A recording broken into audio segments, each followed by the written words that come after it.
የአብይ ጾም አምስተኛ ሳምንት ደብረ ዘይት። ይህ የአብይ ጾም አምስተኛ ሰንበት ነው።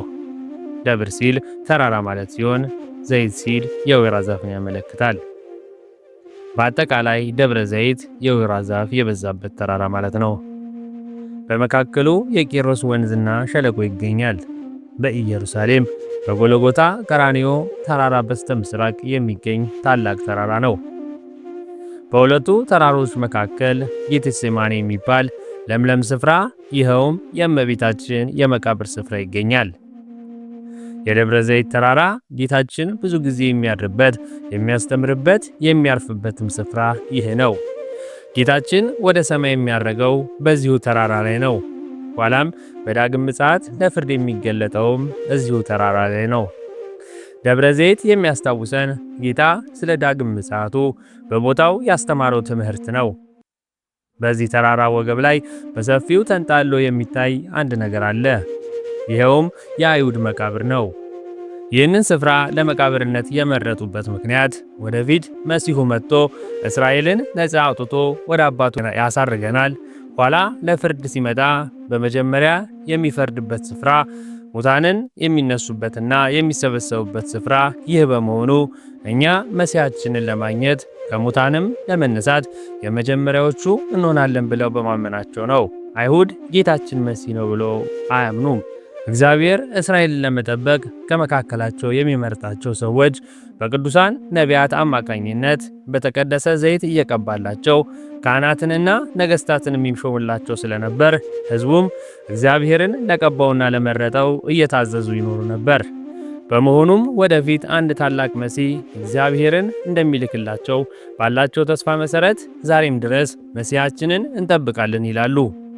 እኛ ግን እግዚአብሔር እስራኤልን ብቻም ሳይሆን ዓለሙን ሁሉ እንዲያድን አንድ ልጁን ኢየሱስ ክርስቶስን ልኮልናል።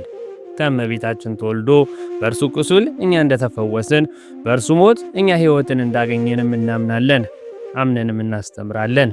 በቤተ ክርስቲያናችን ሕግና ሥርዓት መሠረት የአብይ ጾም እኩሌታ ደብረ ዘይት በመባል ተሰይሟል።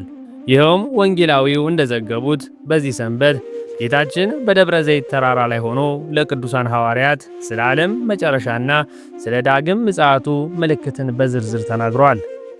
ደቀ መዛሙርቱ ከመምህራቸውና ከጌታቸው ከኢየሱስ ክርስቶስ ጋር በደብረ ዘይት ተራራ ላይ በአንድነት ተቀምጠው ሳለ ደረቱን ለደብረ ዘይት ተራራ ሰጥቶ በሚያስገርም ግርማና ውበት በፊታቸው የተንጣለለውን የኢየሩሳሌምን መቅደስ እያስተዋሉ ጌታ ሆይ ይህንን ባለ ልዩ ግርማ መቅደስና የተሰራበትን ውብ ድንጋዮች ታየዋለህን? አሉት።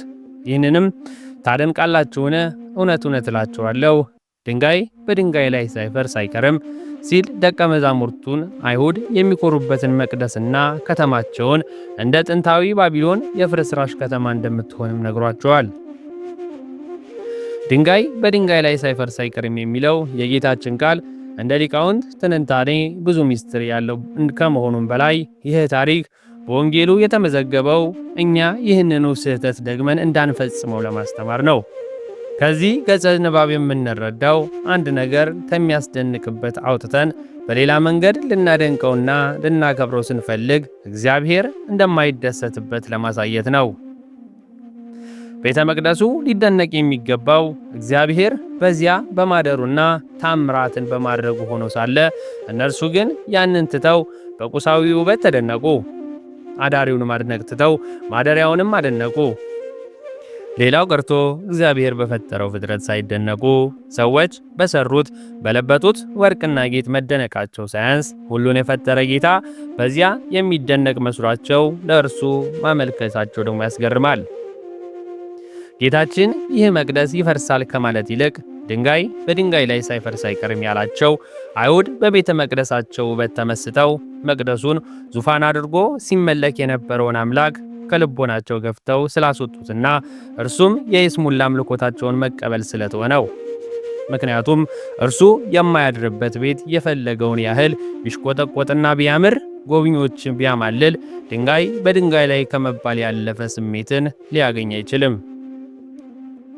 እንኳን የእርሱ መመስገኛ ለመሆን የተዘጋጀው ቀርቶ ለእኛም መኖሪያነት የተሠራው ሕንፃ ሁሉ ቤት ሊባል የሚችለው እኛ እግዚአብሔርን ሳንረሳ ስንቀር ብቻ ነው። ካልሆነ ኤልሳ ያችን የሰራፕታ መበለት ማድጋዎችን ከሜዳው ሰብስቢ ያላት ማድጋ ከሜዳ የሚገኝ ሆኖ ሳይሆን ከእግዚአብሔር የለሾች ቤት አምጪ ሲላት ነበረ። በዚህ አንጻር እግዚአብሔር በሃይማኖትና በምግባር ሆኖ የማናመልክ ከሆነ የእኛም ቤት ሜዳ ከመባል አይተርፍም። ከዚያ በላይ ዋናው ቤተ መቅደስ ግን ሰውነታችን ነው። ሰውነታችንም ከእግዚአብሔር የሚገኝ ሆኖ ሳይሆን ከእግዚአብሔር የለሾች ቤት አምጪ ሲላት ነበረ። ከዚያም በላይ ዋናው ቤተ መቅደስ ደግሞ ሰውነታችን ነው። ሰውነታችንም ከእግዚአብሔር ቃልና ከንስሐ ካራቅ ነው በጌታ ዘንድ ለዚያ ለኢየሩሳሌም ቤተ መቅደስ ድንጋይ በድንጋይ ላይ እንዳለው ለእኛም ሥጋ በሥጋ ላይ ጡንቻ በጡንቻ ላይ ሆኖ ብቻ ይኖራል። በእርግጥም ሰውነታችን መቅደስ የሚያሰኘው ሥጋውንና ጡንቻውን ሳይሆን ምግባራችን ነውና እግዚአብሔር በተለየን ጊዜ ለሰውነታችን ድንጋይ በድንጋይ ላይ ሳይፈርስ አይቀርም የሚለው የሚሰራ ይሆናል። በኢየሩሳሌም መቅደስ አስገራሚ ውበትና ግርማ ልዩ አድናቆት ውስጥ ለገቡት ሐዋርያት መምህራቸው ኢየሱስ ክርስቶስ የነገራቸው ትንቢት አልቀረም።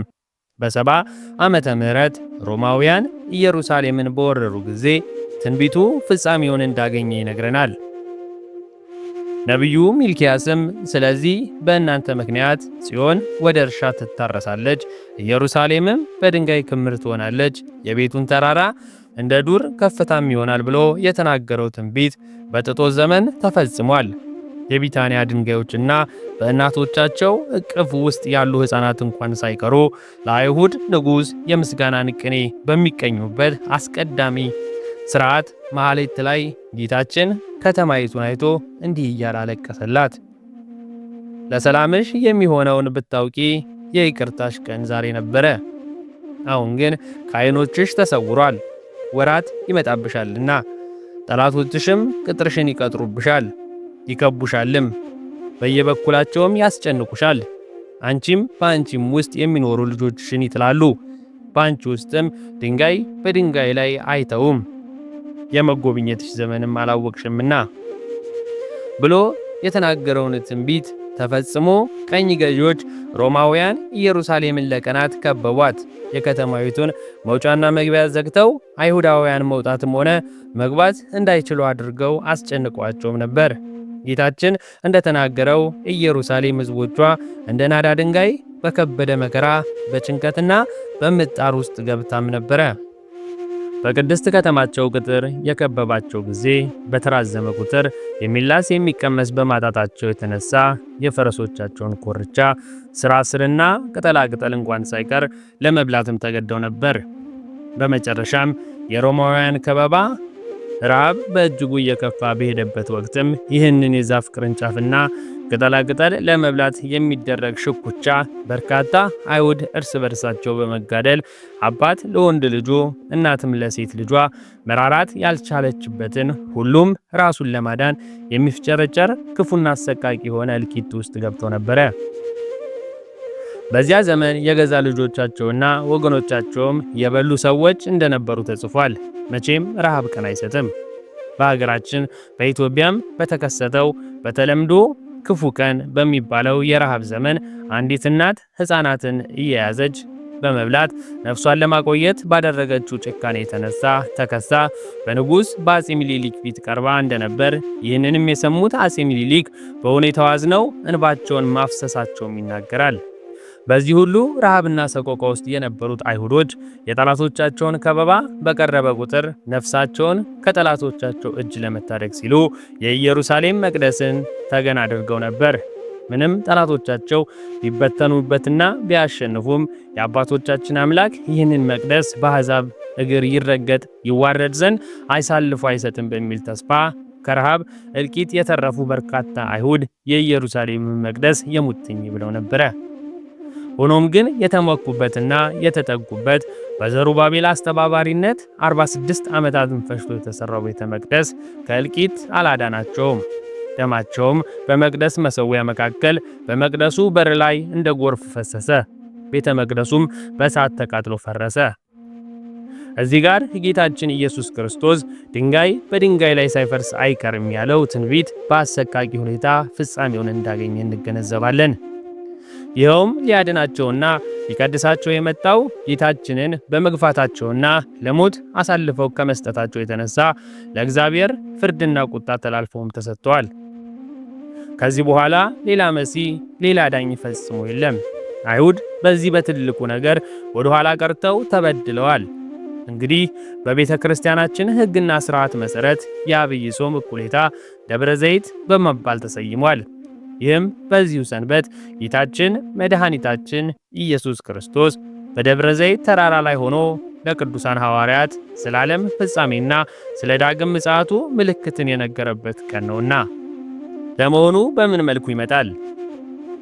ለአባ ጳኩሚስ እንደታየው እንደተገለጠለት ሲወድቅ ሲረበረብ ወዙ ወርዶ መሬቱን ጭቃ አደረገው። ወዲያው ጌታ ተገለጠለት። አንተን አገኘ ብሎ እንዲህ ሆኜ ደከምኩ እኔም እንጂ ላንተ ብዬ እንዲህ ሆኜ ተሰቃየው ብሎ በዕለተ ዓርብ እንደተሰቀለ ሆኖ ታይቶታል። በምጽአትም ጊዜ እንደዚህ ሆኖ ይመጣል። አሰረ ርግዘት አሰረ ቀኖት አትራቱን ሳያጠፋ ይመጣል። ያን ጊዜ ወልደ እጓለ እመሕያዋን ክርስቶስ በባህሪ ክብሩ ሲመጣ ባዩ ጊዜ ፍጥረታቱን ያለቅሳሉ። ባህረ ጠበባት ቅዱስ ያሬድ ስለ ነገረ ምጽአቱ ሲዘምር ወልደ እጓለ እመሕያው በሚመጣበት ጊዜ የሰማያት ኃይል ሁሉ ይነዋወጣል። ያን ጊዜ የምድር ኃጢአት ሁላችንን የሚያለቅሳሉ። ከእግዚአብሔር ዘንድ የመለከት ድምፅ ሲሰማ በትእዛዙና በቃሉ ከአላፋት መላእክት ጋር ጌታችን ከሰማይ ወደ ምድር ይወርዳል። አብ በዚያች ሰዓት ከኃጢአት ሞት ይማረን የሰንበት ጌታ የሕይወት ፈጣሪ እርሱ ነውና በማለት ከፍርድ በፊትና ከፍርድ በኋላ ያለውን ኃላፊነት ተጠያቂነትን አስቀምጧል። በሥጋ ማርያም ይመጣል። ሁሉም በሚያየውና በለበሰው ሥጋ በተዋህደው ሰውነት ይመጣል ማለት ነው። እግዚአብሔር የማይታይ መንፈስ የማይጨበጥ ረቂቅ ነው። ነገር ግን ከሦስቱ አካላት አንዱ አካል ከሦስቱ ቅዱስ አንዱ ቅዱስ አካላዊ ቃል እግዚአብሔር ወልድ ከሰማያት ሰማያት ወርዶ ከድንግል ማርያም ተወልዶ ረቂቅ ባህሪውን ከሥጋዋ ጋር አዋህዶ ግዙፍ ሆኗልና ከመቤታችን ባህሪ በነሳው ሥጋ ተገልጦ ዳግም ይመጣል ሲል ነው። ከተዋህዶ በኋላ ምንታዊ ጠፍቷል፣ ተዋህዶ ጸንቷል። የቃል ገንዘብ ለሥጋ፣ የሥጋ ገንዘብ ለቃል፣ የመለኮት ገንዘብ ለትዕብስት፣ የትዕብስት ገንዘብም ለመለኮት ሆኗልና ጌታችን ኢየሱስ ክርስቶስ ሞትን ድል አድርጎ ሲነሳ የተዋህደው ሥጋ እንደ ልብስ አውልቆት አልተነሳም። የተነሳውም የተዋህደውም ሥጋ ነው። ያረገውም በተዋህደ ሥጋ ነው። ዳግም ለፍርድ የሚመጣውም በሥጋ ማርያም በክበበ ትዕብስት ነው። ነቢዩ ዳዊት በክብሩ ውበት ከጽዮን እግዚአብሔር ግልጥ ሆኖ ይመጣል ብሎ የዘመረው የክብሩ ውበት ከተባለችው ከአማናዊት ጽዮን ከመቤታችን በነሳው ሥጋ ይገለጣል ሲል ነው። ነቢዩ ዘካርያስም ሰውም ይህ በእጅ መሃል ያለው ቁስል ምንድን ነው ይለዋል። እርሱም በወዳጆቼ ቤት የቆሰልኩት ቁስል ነው ይላል ብሎ እንደተናገረ ስለ ሰው ልጅ ብሎ የቆሰለውን ቁስል እየታየ ይመጣል። ወንጌላዊ ዮሐንስ በራእዩ ከደመና ጋር ይመጣል። ዓይንም ሁሉ የወጉት ሁሉም ያዩታል። የምድር ወገኖች ዋይ ዋይ ይላሉ በማለት ራሳቸውን እንዲከሱ የወጉትና የሰቀሉት ሁሉ እንደሚያዩት እንደሚመጣም ተናግሯል። ከደመና ጋር ይመጣል ሲል ከሥጋ ማርያም በክበበ ትዕብስት ይመጣል ሲል ነው። ነቢዩ ኢሳይያስ እግዚአብሔር በፈጣሪ ደመና እየበረረ ወደ ምድር ግብዕ ወረደ ብሎ መናገሩ በእመቤታችን እቅፍ ወደ ግብፅ መሰደዱን ሲያመለክት ነው። አንድም በባህሪ ክብሩ ይመጣልም ሲል ነው። በኦሪት እንደምናስታውሰው ደመና የክብር ምሳሌ ነው። እግዚአብሔር እስራኤልን የመራቸው በብርሃን ደመና ነበረ። ለሕዝቡ የሙሴን ባለሟልነት ለመመስከርና እንዲቀበሉት ለማድረግ በደመና ምሳል ነበር የተገለጠው። ኋላም በደብረ ሲና ሕጉን ሊሰጠው በብርሃን ደመና ተገልጦ ነበረ። ንጉሥ ሰለሞን የሠራው ቤተ መቅደስ ሲባርክለትም በእሳት ደመና ተገልጦ ነበር። ልበ አምላክ ዳዊት ሲዘምርም ደመና ጭጋግህ በዙሪያህ ናቸው፣ ጽድቅና ፍርድ የዙፋኑ መሠረት ናቸው ብሏል። ይኸውም ክብሩ ጌትነቱን ይጠይቃል። ጌታችን በደብረ ታቦር ብርሃነ መለኮቱን የገለጠውም የብርሃን ደመና ነው። ኋላም ወደ ሰማይ ያረገው በደመና ነው። ስለዚህ ደመና የባህሪ ክብሩን የሚያስረዳ እንደሆነ እንገነዘባለን። ቁስሎቹን እያሳየ መምጣቱ ፍጡር ነው። የዮሴፍ ልጅ ነው። ያበደና ጋኔል ያደረበት ነው። በአጋንንት አለቃ ታምራትን ያደርጋል ያላችሁኝ እኔ ነኝ። ነቢይ ከሆንክ የመታን ተናገር ያላችሁት ፊቴን ሸፍናችሁ ያፌዛችሁበትም እኔ ነኝ። ምራቅ የተፋችሁብኝም የገረፋችሁብኝም የሰቀላችሁኝ ያቆሰላችሁኝም እኔ ነኝ ብሎ በአይሁድ ላይ ሊዳኝና ሊመሰክር ግልጥ ሆኖ ይመጣል። ነቢዩ ሚልክያስም እኔን በማይፈሩ ላይ ፈጣን ምስክር ሆነባችኋለሁ ይላል የሰራዊት ጌታ እግዚአብሔር በማለት በዳግም ምጽአት ፈራጁም እርሱ ምስክሩም እርሱ ለመሆኑ ነግሮናል። በግርማ መለኮት ይመጣል። ባሕረ ጥበባት ቅዱስ ያሬድ ጌታችን ኢየሱስ ክርስቶስ በምን መልኩ እንደሚመጣ ሲናገር ንጉሥ በግርማ መንግሥቱ በሚመጣ ጊዜ ፍርድ በፊቱ የተዘጋጀ ነው ብሎ እንደተናገረ በግርማ መለኮት ይመጣል ማለት በአስፈሪ ግርማ በታላቅ ክብርና ኃይል ይመጣል ማለት ነው። ይኸውም ጌትነቱና አምላክነቱን ከሚመሰክሩ አስፈሪና አስደንጋጭ እይታና ድምፅ ጋር ይመጣል። ክርስቶስ በዳግም ምጽአቱ ሲገለጥ የሚታየውና የሚሰማው ድምፅ ምን እንደሆነ ሐዋርያው ቅዱስ ጳውሎስ ሲናገር ጌታ ኢየሱስ ክርስቶስ ከሥልጣነ መላእክት ጋር ከሰማይ በእሳት ነበልባል ሲገለጥ በማለት ክርስቶስ ከሚያቃጥል ከእሳት ነበልባል ጋር የሚገለጥ መሆኑን ነግሮናል። ነቢዩ ዳዊትም እሳት በፊቱ ይሄዳል ጠላቶችንም ያቃጥላል በማለት ምንም የማይቀርበው እሳት እንደሚገለጥ ተናግሯል። እሳት በፊቱ ይሄዳል ሲል በዓይነ ሥጋ የሚታይ ምድራዊ እሳት ሳይሆን መለኮታዊ ባህሪውን ሲገልጽ በመለኮታዊ ግርማ ይመጣል። አንድም እሳት ያለው ቁጣውን ነው፣ ቁጣውን ተሞልቶ ይመጣልም ሲል ነው። ቅዱስ ያሬድም ክርስቶስ በዳግም ምጽአቱ ሲመጣ የሚታየውን ድባብ እንዲህ በማለት ይገልጠዋል። መብረቅ ከምስራቅ እስከ ምዕራብ እንዲታይ ከካህናት አለቆች ከመላእክት አለቆች ሁሉ ጋር ከሰማያት ኃይል ጋር በመባረቅት ብልጭታ የወልደ እግዚአብሔር ክርስቶስ ምጽአት እንደዚህ ይሆናል በማለት መስክሮልናል። ነቢዩ ኢሳይያስም የሰማይ ከዋክብትና ሰራዊት ብርሃናቸውን አይሰጡም፣ ፀሐይም በወጣች ጊዜ ትጨልማለች፣ ጨረቃም በብርሃኗ አያበራም። ዓለምን ስለ ክፋታቸው ክፎችም ስለ በደላቸው እቀጣለሁ። የትዕቢተኞችን ኩራት እሽራለሁ፣ የጨካኞችንም ኩራት አዋርዳለሁ ብሎ ትንቢቱን ነግሮናል። ቁጣና በቀል ተሞልቶ ይመጣል። ጌታችን በዳግም ምጽአቱ ሲገለጥ እግዚአብሔር በባህሪው መሐሪና ይቅር ባይ ነው የተባለለት አምላክ ያን ጊዜ ግን በቀል ተሞልቶ ይመጣል። ነቢዩ ኢሳይያስ እግዚአብሔር በዳግም ምጽአቱ የእግዚአብሔር ርኅራኄና ቸርነት እንደማይታሰብ በዝርዝር እንዲህ ሲል ነግሮናል። እንዲህ ብሎ የእግዚአብሔር ቀን ቀርቧል፣ አልቅሱ፣ ሁሉን ከሚችል አምላክ ዘንድ እንደሚመጣ ጥፋት ይመጣል። ስለዚህ እጅ ሁሉ ትዝላለች፣ የሰውም ልብ ሁሉ ይቀልጣል፣ ይደነግጣሉ። ምጥና ሕማም ይይዛቸዋልም፣ እንደምትወልድ ሴት ያምጣሉ። አንዱም በሌላው ይደነቃል፣ ፊታቸው የነበልባል ፊት ነው።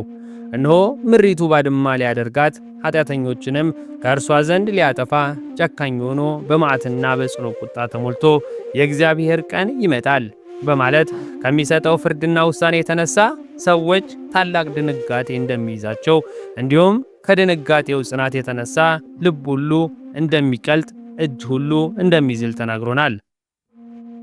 ምጥ የመከራ የስቃይ ጥግ ነው። በምጥ የተያዘች ሴት ዓለምን ሁሉ ያቺ ነው ብትባል አይትጽናናም። ልጇንም እስክትወልድ ድረስ ጭንቀቷ እንደ ኮረብታ ሲጫናት ሴትነቷንም ትረግማለች። ስለዚህ ምጥ ሊሰሙት የሚሰቀቅ ወደር አልባ ጭንቅ ከመሆኑ የተነሳ የመከራ ሁሉ ምሳሌ ሆኖ ይጠቀሳል። ነቢዩ ኢሳይያስ በዕለተ ምጽአት በኃጥአን ላይ የሚደርስባቸው ጭንቀት በምጥ መስሎ የነገረንም ከዚሁ አንጻር ነው። ለጌታችን ለኢየሱስ ክርስቶስ ወንጌል የማይታዘዙት ይበቀላል። በዚያን ቀን ቅዱሳንን ሊከብር ምስክርነታቸውን ቅዱስ ጳውሎስ በዳግም ምጽአቱ ቁጣና በቀል ተሞልቶ እንደሚመጣ ሲናገር እግዚአብሔርን የማያውቁትን አምናችኋልና በሚያምኑት ሁሉ ዘንድ ሊረገም ሲመጣ ከጌታ ፊት በኃይሉ ክብር ርቀው ለዘላለም ጥፋት ይቀጣሉ ሲል ተናግሮናል። ሶፎንያስም በትንቢቱ በእግዚአብሔር ቁጣ ቀን ብራቸውና ወርቃቸው ሊያድናቸው አይችልም፣ እርሱ በምድር የሚኖሩትን ሁሉ ፈጥኖ ይጨርሳቸዋል፣ ምድርን ሁሉ በቅንዓቱ እሳት ትበላለች ብሏል። ቅዱስ ዮሐንስም በራእዩ የምድር ነገሥታት፣ መኳንንት፣ ሻለቆች፣ ባለጠጎች፣ ኃይሎችና ባሪያዎችም ጌቶችም ሁሉ በዋሻቸው በተራሮችና በዓለቱ ውስጥ ተሰወሩ። ተራሮችና ዓለቶች በላያቸው ላይም ወደቁ። በዙፋን ከተቀመጠው ከበጉም ቁጣ ሰውሩን፣ ታላቅ የቁጣን ቀን መጥቷልና ይላቸዋል በማለት መስክሯል። ከማን ጋር ይመጣል? ጌታችን ኢየሱስ ክርስቶስ በዳግም ምጽአቱ ሲመጣ ብቻውን አይመጣም። እናቱን እመቤታችንን ቅድስት ድንግል ማርያምን አስከትሎ በቅዱሳን መላእክት፣ በጻድቃን፣ በሰማዕታት ታጅቦ ይመጣል። ቅዱስ ያሬድም ክርስቶስ በሚመጣበት ጊዜ ከአላፋት መላእክት ጋር በምስጋና ታጅቦ ይመጣል ብለዋል። ስለዚህ ቅዱሳን መላእክት፣ ቅዱሳንና ጻድቃን፣ ሰማዕታት፣ ነቢያትና ሐዋርያትን አስከትሎ ይመጣል። ነቢዩ ዘካርያስም አምላኬ እግዚአብሔር ከቅዱሳኑ ሁሉ ጋር ይመጣል በማለት ቅዱሳንን አስከትሎ እንደሚመጣ ተናግሯል። ሐዋርያው ቅዱስ ጳውሎስም ጌታ በራሱ ትእዛዝ በመላእክት አለቃ ድምፅ በእግዚአብሔር መለከት ከሰማይ ይወርዳል በማለት ከአዋጁ ከባለሟሎቹ ከቅዱሳን ጋር እንደሚመጣም ተናግሯል። ባሕረ ጥበባት ቅዱስ ያሬድም ሰማይና ምድር እርሱን ተስፋ የሚያደርጉት የሰማዕታት አክሊል፣ የካህናት ሹመት፣ ጌታችን ኢየሱስ ክርስቶስ ከፍ ከፍ አለ፣ በእግዚአብሔር ቀኝ ተቀመጠ፣ ዳግመኛም ከሰማይ ኃይል ጋር ይመጣል፣ ለሰማዕታትም ይነግስላቸዋል በማለት ዘምሯል። ዳግመኛም ሊቁ ቅዱስ ያሬድ ይህንን ነገር ሰፋ አድርጎ ሲናገር አይሁድ ኢየሱስን በማን ስልጣን ይህንን ታደርጋለህ አሉት። እርሱም አባቴ እስከ ዛሬ ይሰራል፣ እኔም አብ የቀደሳትን የአባቴን ሥራ እሰራለሁ አላቸው። ስለ ትንሣኤ በክብር በምመጣበት ጊዜ ከመላእክቶቼ ጋር ከቅዱሳኔ ጋር በኢየሩሳሌም ሀገር የባሕርይ አባት አክሊል በራሴ ላይ በሚያኖር ጊዜ ወራጆቼ ሁሉ ይሰበሰባሉ። ያን ጊዜ ምድረ አድዋን ትመስላለች፣ ቤቶችም በውስጣቸው የሚኖሩትንም ነፍሳት ይመስላል። ልዑል በዙፋኑ ላይ ይቀመጣል፣ ቸርነቱም ይታያል፣ ትዕግስቱንም ትበዛለች ሲል ከዳግም ምጽአቱ በፊት ወይም ፍርድ ከመስጠቱ በፊት ሰዎች እንዲድኑና ወደ እውነት እንዲደርሱ አብዝቶ እንደሚታገስ ቸርነቱን በሰፊው እንደዚህ ጽፏል። ጌታችን አምላካችን መድኃኒታችን ኢየሱስ ክርስቶስ ለምን ይመጣል? ፍርድ ለመስጠት ይመጣል። ጌታችን ዳግም ወደዚህ ዓለም የሚመጣው እንደ ቀድሞ ሊወለድ፣ በጨርቅ ሊጠቀለል፣ በግርግም ሊተኛ፣ ወደ ግብፅ በረሃ ሊሰደድ፣ በፈጠረው ምላስ ሊሰደብ አይደለም። የዳግም ምጽአቱ የቀድሞውን ምጽአቱ የተለየ ነው። የቀድሞ ምጽአቱ ንስሐ ግቡ ለማለት ነው። የዳግም ምጽአቱ ፍርድ ለመስጠት ነው። ፍርድ ማለት እውነትን ከሐሰት ጽድቅን ደግሞ ከኃጢአት ለይቶ ለእውነተኛ ካሳ ለሐሰተኛ መቀጫጫ መበየን ማለት ነው። በመሆኑም የክርስቶስ የዳግም ምጽአቱ የመጀመሪያው መሠረታዊ ዓላማ ፍርድ መስጠት ነው። ይኸውም ወንጌላዊው ማቴዎስ ምርቱን ከገለባው የሚለይ መንሻ አለው ብሎ በማቴዎስ ወንጌል ምዕራፍ 3 ቁጥር 12 ላይ እንደተናገረው ምርቱን ከግርዱ ስንዴውን ደግሞ ከእንክርዳዱ ለመለየት ምድራዊ የሕይወታችንን ደስ ያሰኙት ጻድቃንን በቀኙ ምድራዊ ሕይወታችንን ያሳዘኑትን ኃጣንን በግራ አቁሞ ኃጣንን ይወቅሳል፣ ጻድቅን ያወድሳል። ኃጣንን እናንተ ርጉማን ከኔ ወግዱ ብሎ ይረግማል። ጻድቃንን እናንተ የአባቴ ብሩካን ወደ እኔ ኑ ብሎ ይባርካል። ኃጣንን ከእርሱ ያርቃል፣ ጻድቃንን ወደ እርሱ ያቀርባል። በኃጣን ላይ ሊፈርድባቸው፣ ለጻድቃን ሊፈርድላቸው፣ ኃጣንን ለንስሐ፣ ጻድቃንን ለክብር፣ ኃጣንን ለሞት፣ ጻድቃንን ለሕይወት ሊጠራ ይመጣል። ፍርዱ በሚሰጥበት ጊዜ በሁለቱም ወገኖች በጻድቃንና በኃጣት በኩል ታላቅ ለቅሶና ጩኸት ይሆናል። በዚህ ጉዳይ ቅዱስ ያሬድ ሲዘምር ወልደ እጓለ እመሕያው ክርስቶስ በሚመጣበት ጊዜ የሰማይ የእሳት ጦር ካፉ ይወጣል፣ እንባ እንደ ክረምት ውሃ ይፈሳል፣ ኃጣን በጻድቃን መካከል ይለያያሉ በማለት መስክሯል። ያን ጊዜ የሚታየው ሰይፍ፣ የሚሰማው ዋይታና ለቅሶ፣ የሚፈሰው እንባ የማይጠቅም እንደሆነ ያዕቆብ ዘስሩግ በቅዳሴው ሲመሰክር ያን ጊዜ ጩኸት ይሆናል፣ የማይጠቅም ጩኸት ነው። ያን ጊዜም ለቅሶ ይሆናል፣ የማይጠቅምም ለቅሶ ነው። ያን ጊዜ ፍጻሜ የሌለው እንደ ክረምት ውሃ እንባ ይፈሳል። ነጣቂ መብረቅ፣ የሚያስደነግጥ የነጎድጓድም ቃል፣ የሚቆርጥና የሚከፍል የሚለይ ብርቱ ብልጭልጭታም ወደ እነርሱ ይላካል። ይኸውም የኃጥአን ዕድላቸው ነው። ያንን ምድር አደሯን ትመልሳለች። እናትም የሴት ልጇን ጩኸት አትሰማም። ያን ጊዜ በሕይወት ዘመኗ የሠራችው የነፍስ ሥራዋ ይገለጣል በማለት ነግሩናል። ተዘጋጅተን እንጠብቀው። ጌታችን አምላካችን መድኃኒታችን ኢየሱስ ክርስቶስ ጾም ጸሎታችንን ይቀበልልን። በስድስተኛው የዐቢይ ሳምንት አጽዋም እስከምንገናኝ ቸር ያቆየን። አነሳስቶ ላስጀመረን አስጀምሮም ላስፈጸመን ለጌታችን ለአምላካችን ለመድኃኒታችን ለኢየሱስ ክርስቶስ ክብርና ምስጋና ዛሬም ዘወትርም ለዘላለሙ አሜን። ወስብሐት ለእግዚአብሔር።